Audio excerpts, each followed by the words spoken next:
Hey guys, what's up? This is Aashutosh. Welcome back to my YouTube channel.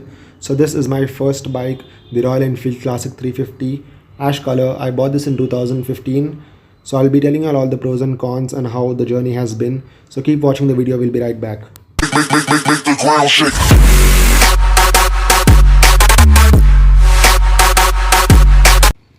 Hey guys, welcome back. So this is my Royal Enfield Classic 350cc.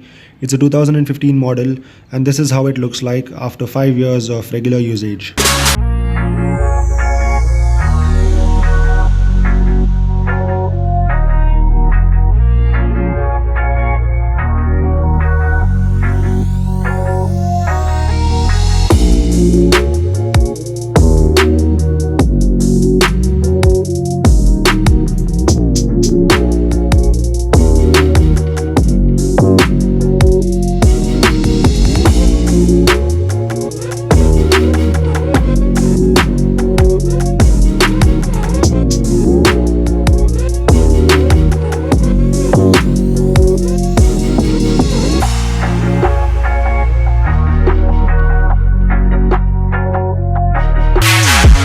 So as you all know that Royal Enfield is one of the most famous and well-known biking brands in India.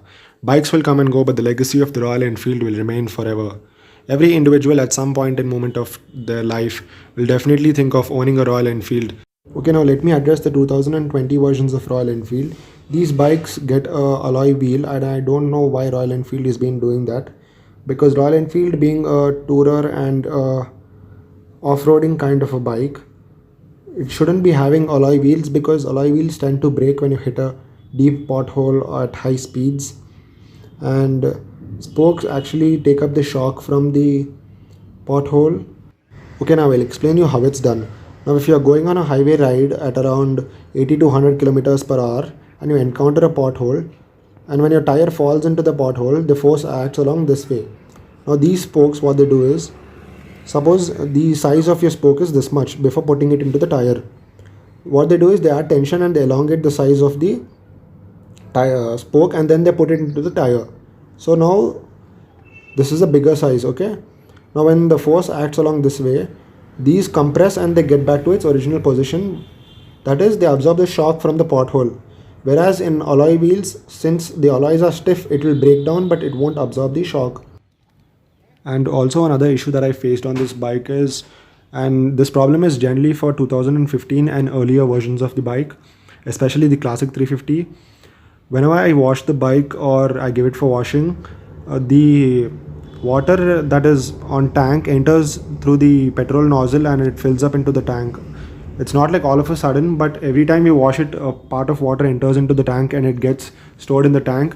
And then suddenly the fuel doesn't reach the engine and your engine stops working, and you'll have to get the tank removed and cleaned, and then you'll have to put the tank again and fuel it up, and then again it starts working. So that's an issue which happens like once or twice in every year. And yeah, I'll show you how the engine sounds now.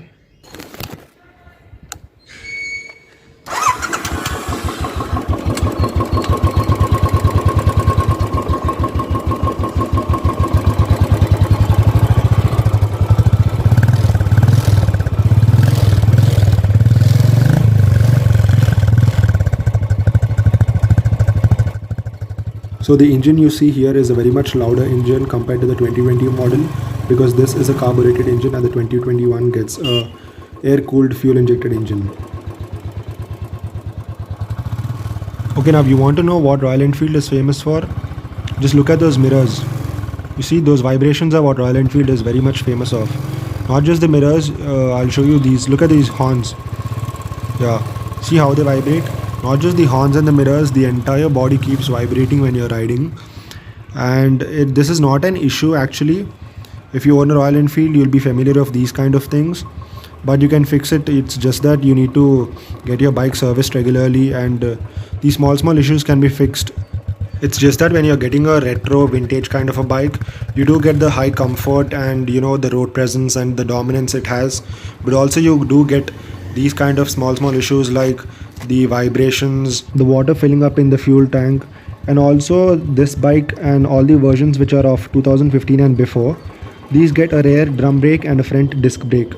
Now because this bike is a heavy bike which is around 200 kilos, the rear brake pads in the drums, they get worn out very easily for around like 300 to 500 kilometers, which is approximately 2 to 3 months.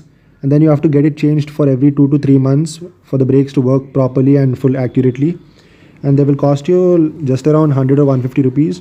But getting it changed around for every 2 months is like a hectic thing, and you won't be able to sometimes miss out because 2 months will go off very fast. And now talking about the mileage of the bike, it gives me around 35 to 40 kilometers. And since it has been a long time, in the starting it used to give me around 40, but now it's reduced down to around 37 or 35. But then that's okay, it's a 5-year-old bike. And now coming to the verdict of the bike, see, this bike is very much reasonable in terms of maintaining it as well. In about 6 months to 1 year, it'll just cost you around 1500 to 1000 rupees, and that is very much reasonable. And it's just that you'll have to give a lot of your time for this bike. Around 2 to 3 months have to get it for checked. And now because my bike is old, maybe this issue is, and this is not the same thing with the new bikes. You can definitely go for those bikes, and you'll have to get it serviced regularly to keep it up to the mark. And in terms of comfort, road presence, the ride quality, you can take this bike on highways, you can go for those long rides. It's a very comfortable bike. So if you're planning to get this bike, I would definitely recommend you to get this bike.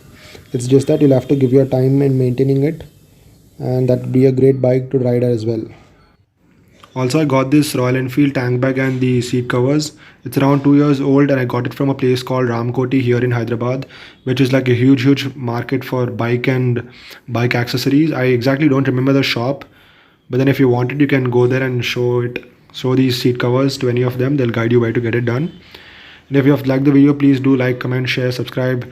And until next time, I'll be coming up with another video. Thanks for watching.